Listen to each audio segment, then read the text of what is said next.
Um, hey, I'm gonna review a game. With my channel. It's um not really common for me to do game type stuff. I really like games. I like all varieties, like old school. I even like Call of Duty. It's not my favorite. Like a lot of people obsess over it, but I do enjoy it sometimes. I'm more of an old like Kingdom Hearts guy, Final Fantasy, Sly 3, that's random. Sly, Ratchet and Clank, Jack and Daxter, stuff like that. My type of game. But I'm gonna get into Spyro. Well, the first three games are pretty perfect, except for one. The first one didn't really have much of a boss battle at the end. The second one, it was pretty perfect. They had dialogue with the boss and the little cutscenes everywhere, and nicely done graphics and everything. The third one, the only flaw with it was there wasn't any dialogue at the end. It was kind of disappointing, but all three of the games were great. Now, now Insomniac Games stopped working on them, obviously, as they wanted to start producing games more independently.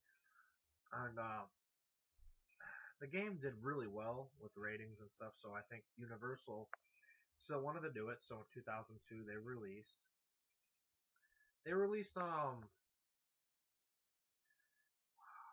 Into the Dragonfly. Sorry, I'm very tired. And it was honestly, it's such a bad rep. But it's not as bad as everyone says. It's not great, but it's not that good either. This is the way I say it. I'll start like everybody else, and I'll name off the flaws. For one, the graphics. They're very shifty, and those kind of things cause people to have like epileptic attacks. One kid had one, and it scarred him for his whole life when he got it. Second, some of the glitching is just awful. Like I played it and noticed countless glitching.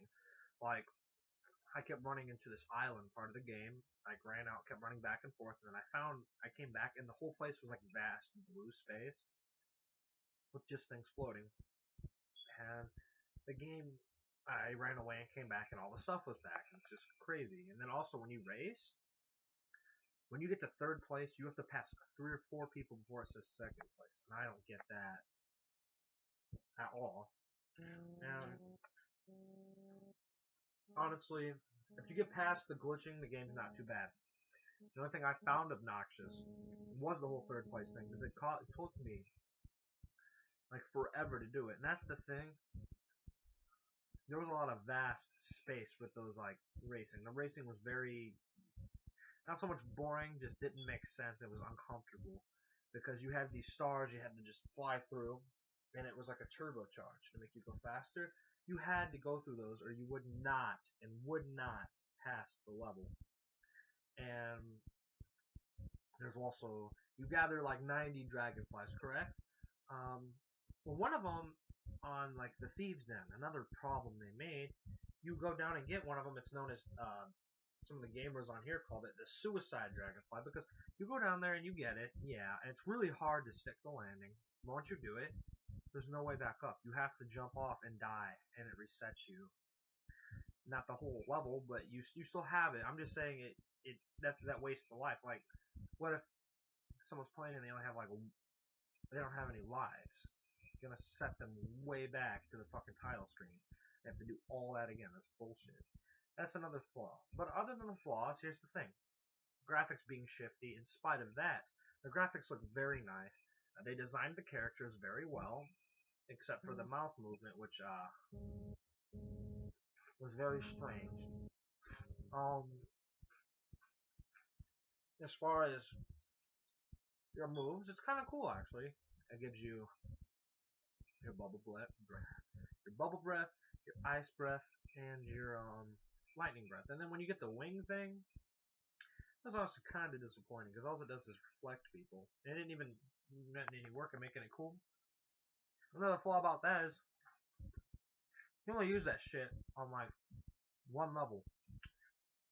I mean, I suppose you could use it more, but it only has you use it for one level, correct?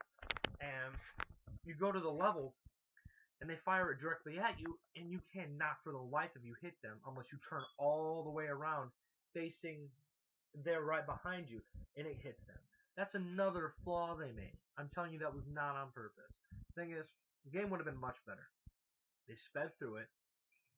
There was supposed to be 120 places.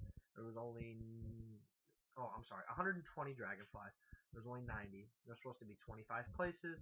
There was only 9 levels. It's also short. That's the other thing wrong. And the dialogue is very short-lived and unfunny. The thing is, the places still look nice. Like Cloud 9's a nice looking place. Thieves Den is nice. But like Circle Crop Circle Country, place is kind of tedious to get done, and there's a lot of vast space. Dragon Dojos is fun. Honestly, people give the game too harsh of a rating. Honestly, in the GameCube, you might have had it better. And basically, the storyline, Ripto comes back, captures the Dragonflies. That's it.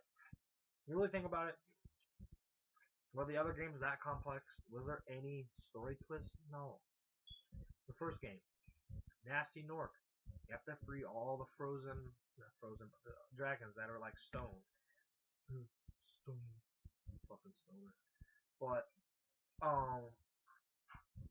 in the second game, you collected talismans to make sure that Ripto can't come through a portal.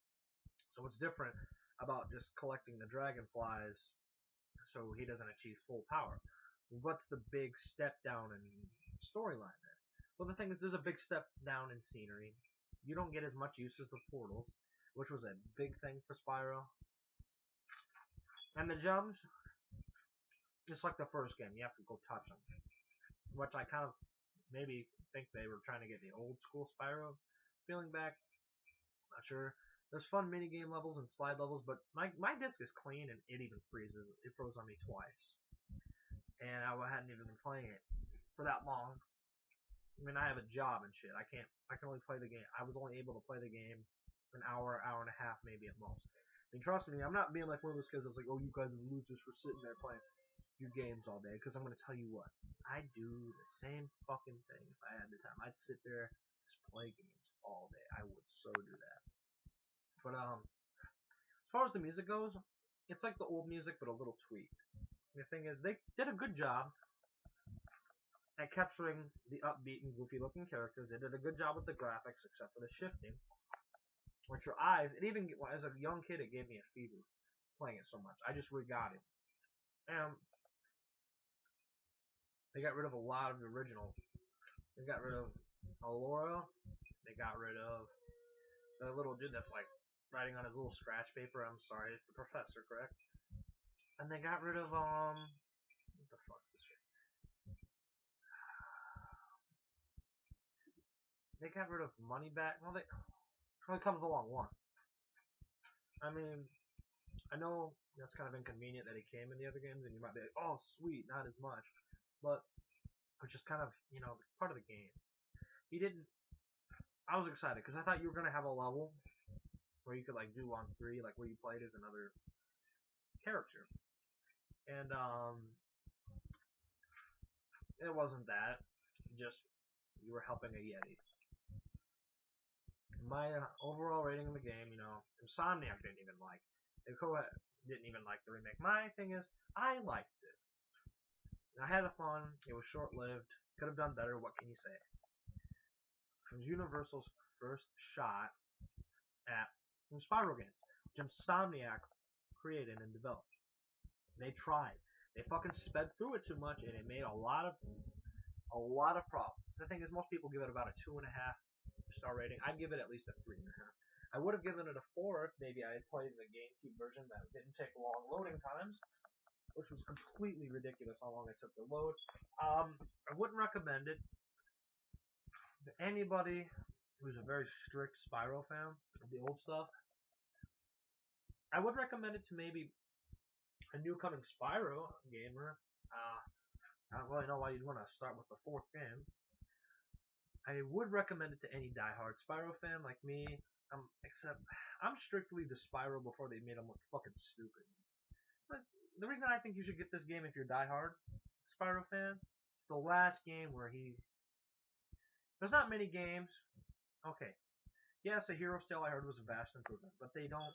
That's when they start changing and looking not as fun. And this the last, Enter the Dragonfly is the last game where they look fun and upbeat. And it captures the attitude of the other games. It's just less. And some people don't like that. But yeah, it's still enjoyable if you can get past the glitching. So thank you.